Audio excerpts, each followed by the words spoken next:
ॐ स्थापकाय च धर्मस्य सर्वधर्मस्वरूपिणे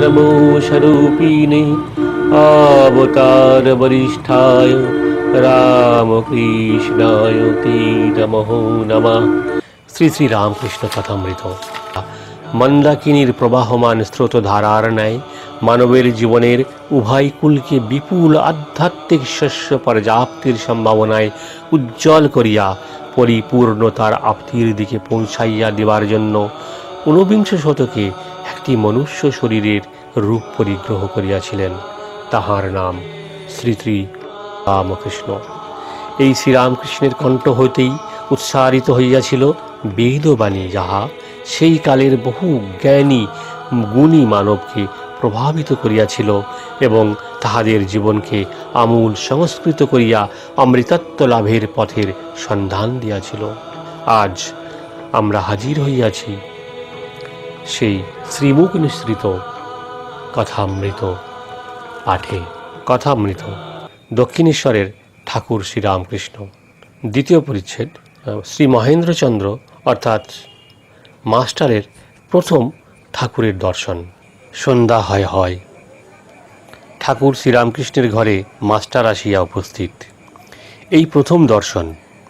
দেখিলেন এক ঘর লোক নিস্তব্ধ হইয়া তাহার কথামৃত পান করিতেছেন। ঠাকুর তক্তাপোষে বসিয়া পূর্বাশ্ব হইয়া সহাস্য বদনে হরি কথা কহিতেছেন। ভক্তেরা মেঝেই বসিয়া আছেন। বিষয় কর্মত্যাগ কখন। মাস্টার দাঁড়াইয়া অবাক হইয়া দেখিতেছেন। তাহার বোধ হইল যেন সাক্ষাৎ সুখদেব ভগবৎ কথা কহিতেছেন, আর সর্বতীর্থের সমাগম হইয়াছে, অথবা যেন শ্রী চৈতন্য পুরী ক্ষেত্রে রামানন্দ স্বরূপাদি ভক্ত সঙ্গে বসিয়া আছেন ও ভগবানের নাম গুণ কীর্তন করিতেছেন। ঠাকুর বলিতেছেন, যখন একবার হরি বা একবার রাম নাম করলে রোমাঞ্চ হয়, অশ্রুপাত হয়, তখন নিশ্চয়ই যেন যে সন্ধ্যাদি কর্ম আর করতে হবে না। তখন কর্মত্যাগের অধিকার হয়েছে, কর্ম আপনা আপনি ত্যাগ হয়ে যাচ্ছে।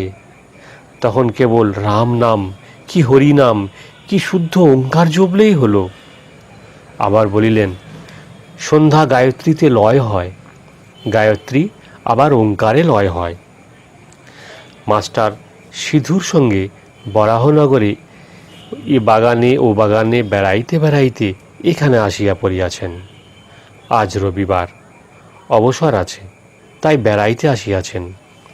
শ্রীযুক্ত প্রসন্ন বাণুজ্যে বাগানে কিয়ৎক্ষণ পূর্বে বেড়াইতেছিলেন, কিন্তু সিধু বলিয়াছিলেন, গঙ্গার ধারে একটি চমৎকার বাগান আছে, সে বাগানটি কি দেখতে যাবেন?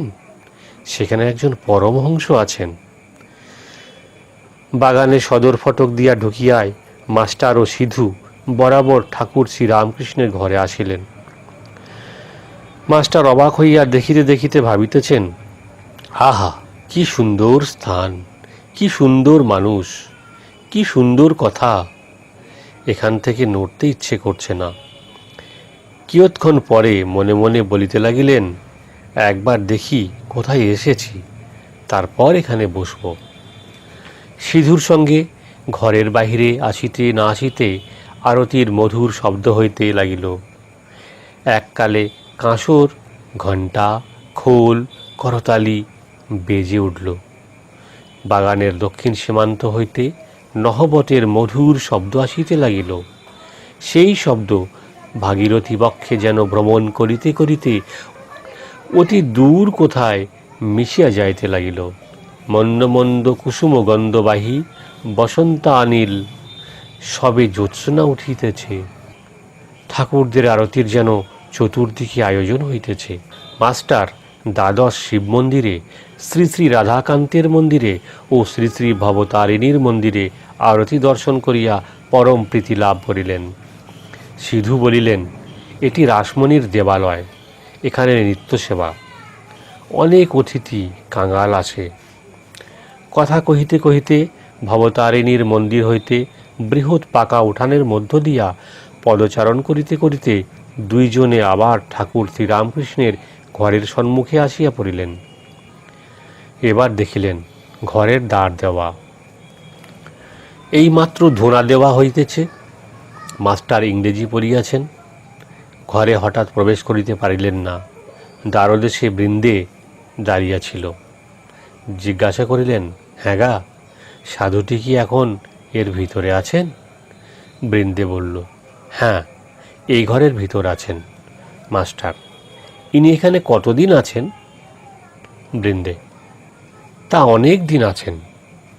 মাস্টার, আচ্ছা, ইনি কি খুব বই টই পড়েন? বৃন্দে, আর বাবা, বই টই সব ওর মুখে। মাস্টার সবে পড়াশোনা করে এসেছেন। ঠাকুর শ্রীরামকৃষ্ণ বই পড়েন না শুনে আরও অবাক হলেন। মাস্টার, আচ্ছা, ইনি বুঝি এখন সন্ধে করবেন? আমরা কি এই ঘরের ভিতর যেতে পারি? তুমি একবার খবর দিবে? বৃন্দে, তোমরা যাও না বাবা, গিয়ে ঘরে বসো। তখন তাহারা ঘরে প্রবেশ করিয়া দেখেন ঘরে আর অন্য কেহ নাই। ঠাকুর শ্রীরামকৃষ্ণ ঘরে একাকী তক্তাপোষের উপর বসিয়া আছেন। ঘরে ধোঁয়া দেওয়া হইয়াছে ও সমস্ত দরজা বন্ধ। মাস্টার প্রবেশ করিয়াই বদ্ধাঞ্জলি হইয়া প্রণাম করিলেন। ঠাকুর শ্রীরামকৃষ্ণ বসিতে অনুজ্ঞা করিলেন। তিনি ও সিধু মেঝেতে বসিলেন। ঠাকুর জিজ্ঞাসা করিলেন, কোথায় থাকা, কি কর, বরাহনগরে কি করতে এসেছ, ইত্যাদি। মাস্টার সমস্ত পরিচয় দিলেন, কিন্তু দেখিতে লাগিলেন যে ঠাকুর মাঝে মাঝে যেন অন্যমনস্ক হইতেছেন। পরে শুনিলেন এরই নাম ভাব। যেমন কেহ ছিপ হাতে করিয়া মাছ ধরিতে বসিয়াছে। মাছ আসিয়া টোপ খাইতে থাকিলে ফাতনা যখন নড়ে, সে ব্যক্তি যেমন শশব্যস্ত হইয়া ছিপ হাতে করিয়া ফাতনার দিকে এক দৃষ্টে এক মনে চাহিয়া থাকে, কাহারও সহিত কথাও নয়, এ ঠিক সেইরূপ ভাব। পরে শুনিলেন ও দেখিলেন ঠাকুরের সন্ধ্যার পর এইরূপ ভাবান্তর হয়। কখনো কখনো তিনি একেবারে বাহ্য শূন্য হন। মাস্টার, আপনি এখন সন্ধ্যা করবেন, তবে এখন আমরা আসি? শ্রীরামকৃষ্ণ ভাবস্থ অবস্থায়, না, সন্ধ্যা তা এমন কিছু নয়। আর কিছু কথাবার্তার পর মাস্টার প্রণাম করিয়া বিদায় গ্রহণ করিলেন। ঠাকুর বলিলেন, আবার এসো। মাস্টার ফিরিবার সময় ভাবিতে লাগিলেন, এই সৌম্য কে, যাহার কাছে ফিরিয়া যাইতে ইচ্ছা করিতেছে? বই না পড়িলে কি মানুষ মহৎ হয়? কি আশ্চর্য, আবার আসিতে ইচ্ছা হইতেছে। ইনিও বলিয়াছেন, আবার এসো, কাল কি পরশু সকালে আসিব। দ্বিতীয় দর্শন। গুরু শিষ্য সংবাদ। অখণ্ডলমণ্ডলাকারং ব্যাপ্তং যেন চরাচরম তৎপদং দর্শিতং যেন তস্मै শ্রী গুরবে নমঃ। দ্বিতীয় দর্শন সকালবেলা 8টার সময়। ঠাকুর তখন কামাতে যাচ্ছেন। এখনো একটু শীত আছে, তাই তাহার গায়ে মোলেস্কিনের র্যাপারের কিনারা শালু দিয়ে মোড়া। মাস্টারকে দেখিয়া বলিলেন, তুমি এসেছ? আচ্ছা আচ্ছা, এখানে বসো। এ কথা দক্ষিণ পূর্ব বারান্দায় হইতেছিল। নাপিত উপস্থিত। সেই বারান্দায় ঠাকুর কামাইতে বসিলেন ও মাঝে মাঝে মাস্টারের সহিত কথা কহিতে লাগিলেন। গায়ে ঐরূপ র্যাপার, পায়ে চটি জুতা, সহাস্য বদন। কথা কহিবার সময় কেবল একটু তোতলা। শ্রীরামকৃষ্ণ মাস্টারের প্রতি, হ্যাঁ গো, তোমার বাড়ি কোথায়? মাস্টার বললেন, আজ্ঞা, কলিকাতায়। শ্রীরামকৃষ্ণ, এখানে কোথায় এসেছ? মাস্টার, এখানে বরহনগরে বড় দিদির বাড়ি আসিয়াছি, ঈশান কবিরাজের বাটি। শ্রীরামকৃষ্ণ, ও ঈশানের বাড়ি। শ্রী কেশবচন্দ্র সেন ও মার কাছে ঠাকুরের ক্রন্দন। শ্রীরামকৃষ্ণ, হ্যাঁ গা, কেশব কেমন আছে? বড় অসুখ হয়েছিল। মাস্টার, আমিও শুনেছিলাম বটে, এখন বোধহয় ভালো আছেন। শ্রীরামকৃষ্ণ: আমি আবার কেশবের জন্য মার কাছে ডাব চিনি মেনেছিলাম। শেষ রাত্রে ঘুম ভেঙে যেত আর মার কাছে কাঁদতুম, বলতুম, মা, কেশবের অসুখ ভালো করে দাও।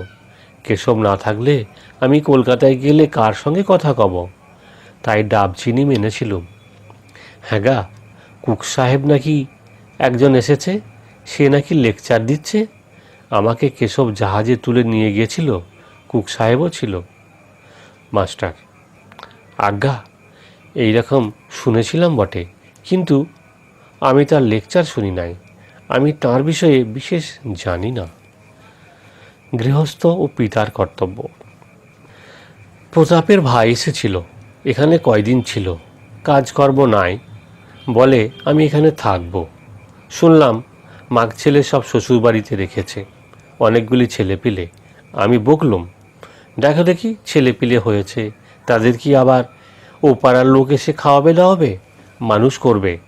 লজ্জা করে না যে মাগ ছেলেদের আর একজন খাওয়াচ্ছে, আর তাদের শ্বশুরবাড়ি ফেলে রেখেছ? অনেক বকল, আর কর্মকাজ খুঁজে নিতে বলল, তবে এখান থেকে যেতে চায়। চতুর্থ পরিচ্ছেদ। অজ্ঞানতিমিরন্ধস্য জ্ঞানাঞ্জন শলাকয়া চক্ষুরুন্মীলিতং যেন তস্मै শ্রী গুরবে নমঃ।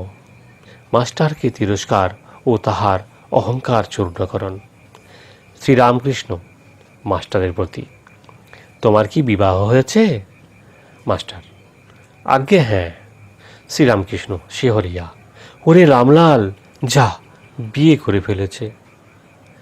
মাস্টার ঘোরতর অপরাধীর ন্যায় অবাক হইয়া অবনত মস্তকে চুপ করিয়া বসিয়া রহিলেন। ভাবিতে লাগিলেন, বিয়ে করা কি এত দোষ?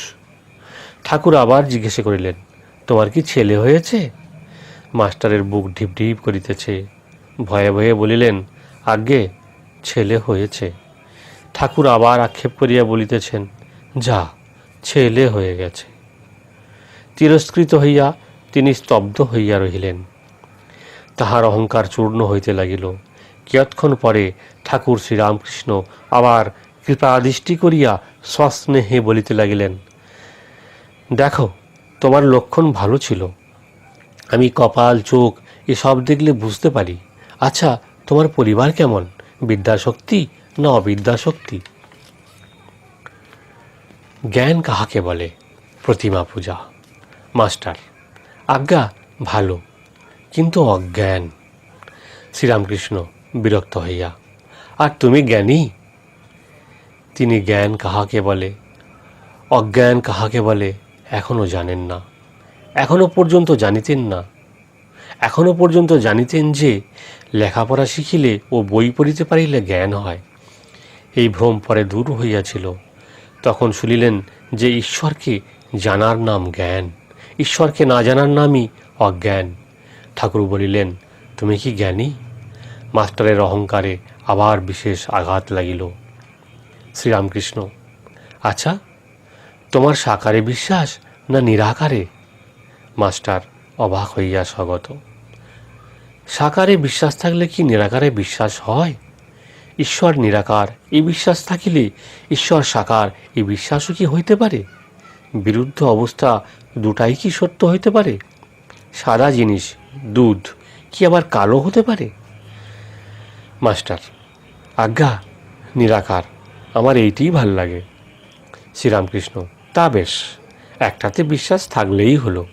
নিরাকারে বিশ্বাস, তা তো ভালোই, তবে এ বুদ্ধি করো না যে এটিই কেবল সত্য আর সব মিথ্যা। এইটি যেন যে নিরাকারও সত্য, আবার সাকারও সত্য। তোমার যেটি বিশ্বাস সেটিই ধরে থাকবে। মাস্টার দুইই সত্য এ কথা বারবার শুনিয়া অবাক হইয়া রহিলেন। এ কথা তো তাহার পুঁথিগত বিদ্যার মধ্যে নেই। তাহার অহংকার তৃতীয়বার চূর্ণ হইতে লাগিল, কিন্তু এখনও সম্পূর্ণ হয় নাই। তাই আবার একটু তর্ক করিতে করিতে অগ্রসর হইলেন। মাস্টার: আজ্ঞা, তিনি সাকার এ বিশ্বাস যেন হলো, কিন্তু মাটির প্রতিমা তিনি তো নন। শ্রীরামকৃষ্ণ: মাটি কেন গো? চিন্ময়ী প্রতিমা। মাস্টার মাস্টার চিন্ময়ী প্রতিমা বুঝতে পারিলেন না, বলিলেন, আচ্ছা, যারা মাটির প্রতিমা পূজা করে তাদের তো বুঝিয়ে দেওয়া উচিত যে মাটির প্রতিমা ঈশ্বর নয়, আর প্রতিমার সম্মুখে ঈশ্বরকে উদ্দেশ্য করে পূজা করা উচিত। শ্রীরামকৃষ্ণ বিরক্ত হইয়া, তোমাদের কলকাতার লোকের ওই এক, কেবল লেকচার দেওয়া আর বুঝিয়ে দেওয়া। আপনাকে কে বোঝায় তার ঠিক নাই, তুমি বোঝাবার কে? যার জগৎ তিনি বোঝাবেন। যিনি এই জগৎ করেছেন, চন্দ্র সূর্য মানুষ জীবজন্তু করেছেন, জীবজন্তুদের খাবার উপায় পালন করার জন্য মা বাপ করেছেন, মা বাপের স্নেহ করেছেন, তিনিই বুঝাবেন। তিনি এত উপায় করেছেন আর এই উপায় করবেন না? যদি বুঝাবার দরকার হয় তিনিই বুঝাবেন। তিনি তো অন্তর্যামী। যদি ওই মাটির প্রতিমা পূজা করাতে কিছু ভুল হয়ে থাকে তিনি কি জানেন না?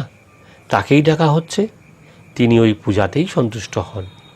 তোমার ওর জন্য মাথা ব্যথা কেন? তুমি নিজের যাতে জ্ঞান হয়, ভক্তি হয়, তার চেষ্টা করো। এইবার তাহার অহংকার বোধ হয় একেবারে চূর্ণ হইল। তিনি ভাবিতে লাগিলেন, ইনি যা বলেছেন তা তো ঠিক, আমার বুঝাতে যাবার কি দরকার? আমি কি ঈশ্বরকে জেনেছি, না আমার তার উপর ভক্তি হয়েছে? আমি শুতে স্থান পাই না, শঙ্করাকে ডাকি। জানি না, শুনি না, পরকে বোঝাতে যাওয়া বড়ই লজ্জার কথা ও হীনবুদ্ধির কাজ। এ কি অঙ্কশাস্ত্র, না ইতিহাস, না সাহিত্য যে পরকে বোঝাবো? এ যে ঈশ্বর তত্ত্ব। ইনি যা বলেছেন মনে বেশ লাগছে। ঠাকুরের সহিত তাহার এই প্রথম ও শেষ তর্ক। শ্রীরামকৃষ্ণ, তুমি মাটির প্রতিমা পূজা বলেছিলে। যদি মাটিরই হয় সে পূজাতে প্রয়োজন আছে। নানা রকম পূজা ঈশ্বরই আয়োজন করেছেন। যার জগৎ তিনিই এসব করেছেন অধিকারী ভেদে। যার পেটে সয় মা সেইরূপ খাবার বন্দোবস্ত করেন। এক মার 5 ছেলে, বাড়িতে মাছ এসেছে। মা মাছের নানা রকম ব্যঞ্জন করেছেন, যার পেটে যা সয়। কারো জন্য মাছের পোলাও, কারো মাছের অম্বল, মাছের চচ্চড়ি, মাছের ভাজা, এইসব করেছেন।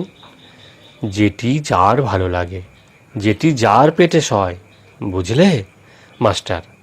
আজ্ঞে হ্যাঁ। আজকের মতো এটুকুই। আবার পরবর্তী প্রচ্ছদে আমরা হাজির হব শ্রীরামকৃষ্ণ কথামৃত ভাণ্ডার নিয়ে আপনাদের সম্মুখে। আমাদের সমস্ত খণ্ডগুলি শুনতে আমি অনুরোধ করব, আপনি অবশ্যই আমাদের এই চ্যানেলকে সাবস্ক্রাইব করুন। সাবস্ক্রাইব করলে আপনি আমাদের সমস্ত ভিডিওর নোটিফিকেশন পেয়ে যাবেন এবং আপনি জানতে পারবেন যখনই আমরা কোনো নতুন ভিডিও আপলোড করব, আপনি জানতে পারবেন। জয় রামকৃষ্ণ, জয় রামকৃষ্ণ, জয় রামকৃষ্ণ।